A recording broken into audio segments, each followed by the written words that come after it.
Hello दोस्तों, आज की कहानी है वहम। जून का महीना था। शाम के 6 बजे थे। फिर भी काफ़ी तेज़ रोशनी थी सड़क पर। अमूमन दिल्ली पर इस समय तक काफ़ी गर्मी लगती है, परंतु दिल्ली सरकार द्वारा कोरोना की दूसरी लहर से बचने के लिए जो लॉकडाउन लागू किया गया था, उसका असर सड़कों पर साफ साफ दिखाई पड़ रहा था। नेहरू प्लेस के मुख्य सड़क लगभग सुनसान थी।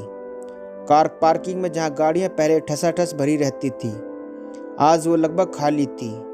जहां पहले बाइक, ऑटो रिक्शा, कार और बसों के शोरगुल से सारा वातावरण अशांत रहता था, आज वहां पेड़ों की डालों पर बैठी चिड़ियों की चहचहाहट से गुंजयमान हो रहा था।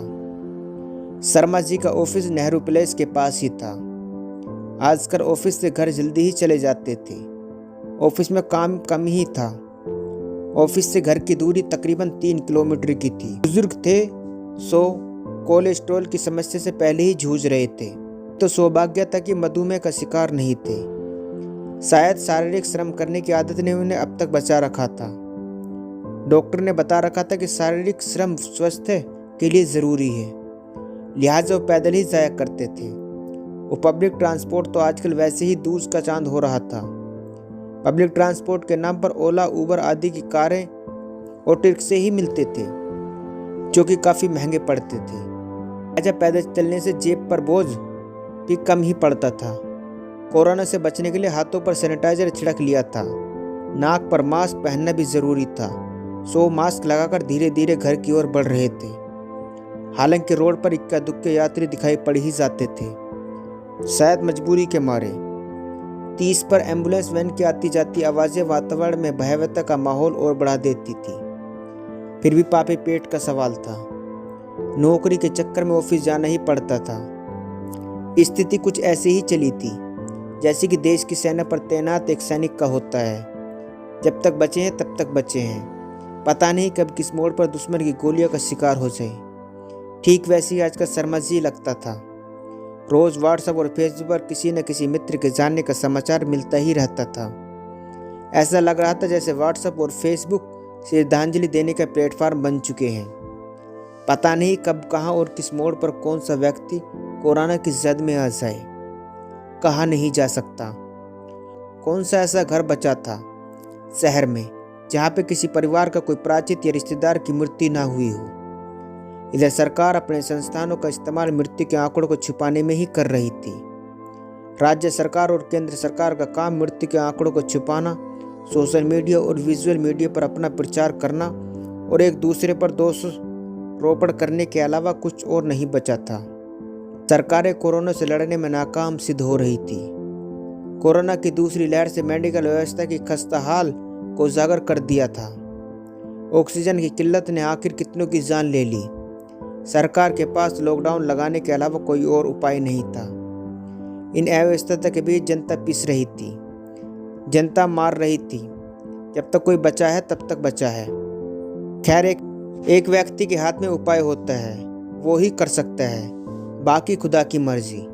नेहरू प्लेस के मुख्य मार्केट को क्रॉस करके शर्मा जी मुख्य सड़क पर आ ही थे कि अचानक उनकी नज़र एक औरत पे पड़ी, जो लगातार सुबकती ही चली जा रही थी। एक बुजुर्ग भी उस औरत के पास ही खड़े थे। जब कोई अपना होता है तो अपनापन का एहसास होने ही लगता है। शर्मा जी छठी इंद्रिय जागृत हो उठी। किसी चिर परिचित के होने का एहसास करा रही थी। पास जाकर देखा तो वो अग्रवाल जी थे। शर्मा जी बहुत दिनों से उनको जान रहे थे। नेहरू प्लेस के बराबर वाले ऑफिस में ही काम करते थे। काफ़ी पुरानी जान पहचान थी उनकी अग्रवाल जी के साथ। अक्सर नेहरू प्लेस मार्केट में दोनों चाट पकौड़ी का मज़ा लेते थे। खासकर लंच टाइम में दोनों अपने अन्य सहकर्मियों के साथ मार्केट का लुत्फ लेते थे। चीज़ों को खरीदने का सामर्थ्य तो था ही नहीं, लिहाजा देखकर ही काम चला लिया करते थे। अब तो वो दिन बस सपने की तरह ही हो चले थे। पता नहीं वो बेफिक्र कब आए, कहा नहीं जा सकता। अग्रवाल जी उस औरत को बार बार कुछ समझाने की कोशिश कर रहे थे। बातचीत के लहजे से उसके करीबी ही लग रही थी। पूछने में ज्ञात हुआ वो औरत अग्रवाल जी की बेटी थी। माजरा यह था कि उनकी बेटी के बाएं कान का झुमका गिर गया था। वो लड़की अपने पति को अपोलो हॉस्पिटल में देखने जा रही थी। अग्रवाल जी के दामाद कोरोना की चपेट में आ गए थे और अपोलो हॉस्पिटल में उनका इलाज चल रहा था। अग्रवाल जी की बेटी को यह वहम था कि बाएं कान के झुमके का गिरना एक अपशगुन है। उसे ऐसा लग रहा था कि उसके पति के साथ कुछ बुरा होने वाला है। अग्रवाल जी अपनी बेटी को समझा समझा थक गए थे। आखिर किस किताब में लिखा है ये बात? कहाँ लिखा है कि बाएं हाथ का झुमका गिरना अशुभ शुभ होता है? और तो और क्या पता वो घर पर ही कहीं गिर गया हो, कौन जानता है। दामाद जी शहर के अच्छे हॉस्पिटल में से एक में भर्ती हैं। एक से बढ़कर एक डॉक्टर उनका इलाज कर रहे हैं। 30 पर से वो जवान हैं, उन्हें कुछ नहीं होगा। पर अग्रवाल जी की बेटी की कुछ समझने की तैयारी ही नहीं थी। ना तो वो समझने की स्थिति में थी और न ही कुछ सुनने की। शर्मा जी समझ गए अग्रवाल जी की बेटी वहम की शिकार है। एक तो माहौल वैसे ही खराब था, जिस पर से वहम इसका इलाज कैसे हो, कुछ उपाय सूझ नहीं रहा था। अचानक उनके दिमाग में एक विचार सूझा। अग्रवाल जी की बेटी के नज़दीक जाकर उन्होंने कहा, मैं ज्योतिषाचार्य हूँ। शर्मा जी ने आगे बताया कि दाएं कान का झुकमा गिरना अपशगुन है, ना कि बाएं कान का। अपनी बातों का असर होता देखकर उन्होंने आगे बताया, ये बात लाल किताब में लिखी हुई है।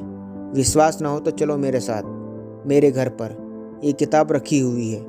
7वें अध्याय के 3 भाग में शुभ संकेतों के बारे में वर्णन करते हुए बात लिखी गई है। विश्वास करो तो ये शुभ संकेत हैं। ईश्वर ने तुम्हें ये संकेत दिया है कि कोरोना तुम्हारे पति का बाल भी बांका नहीं कर सकता। यह सुनते ही अग्रवाल जी की बेटी के चेहरे पर मुस्कान आ गई। पिता और पुत्री दोनों खुशी खुशी आगे चल दिए। इधर शर्मा जी अपने घर को चल पड़े। लगभग 10 दिन बाद शर्मा जी की मुलाकात अग्रवाल जी से हुई। लॉकडाउन में भी थोड़ी ढील दी जा चुकी थी। सड़कों पर वाहनों का आगमन थोड़ा बढ़ गया था। आज अग्रवाल जी काफ़ी खुश दिखाई पड़े थे। वो शर्मा जी को ज्योतिषी के ज्ञान की काफ़ी तारीफ कर रहे थे। अग्रवाल जी ने बताया कि उनके दामाद लगभग 1 सप्ताह पहले ठीक होकर घर आ गए थे। शर्मा जी का धन्यवाद कर आगे बढ़ गए। खैर शर्मा जी कोई ज्योतिषाचार्य तो थे नहीं। अग्रवाल जी की बेटी वहम का शिकार थी। उन्होंने उसका इलाज दूसरे वहम से कर दिया था। जब मर्जी झूठा हो तो उसका इलाज सच्चा कैसे हो सकता है। शर्मा जी आगे बढ़ गए। सामने से काली बिल्ली रास्ता काटते हुए चली गई। ये देखकर एक बाइक वाला रुक गया। वो किसी दूसरे व्यक्ति का इंतजार करने लगा कि कोई दूसरा आकर रोड पार कर सके। आखिर काली बिल्ली जो रास्ता काट गई थी। शर्मा जी मुस्कुराते हुए आगे बढ़ गए। बाइक सवार ने शर्मा जी को सड़क पार करते हुए देखकर अपनी बाइक को आगे बढ़ा दिया। आखिर कितनों के वहम का इलाज करे शर्मा जी। दोस्तों बस इतनी सी थी ये कहानी। दोस्तों कहानी अच्छी लगी हो तो चैनल को सब्सक्राइब करना ना भूलें। मिलते हैं फिर एक नई कहानी के साथ।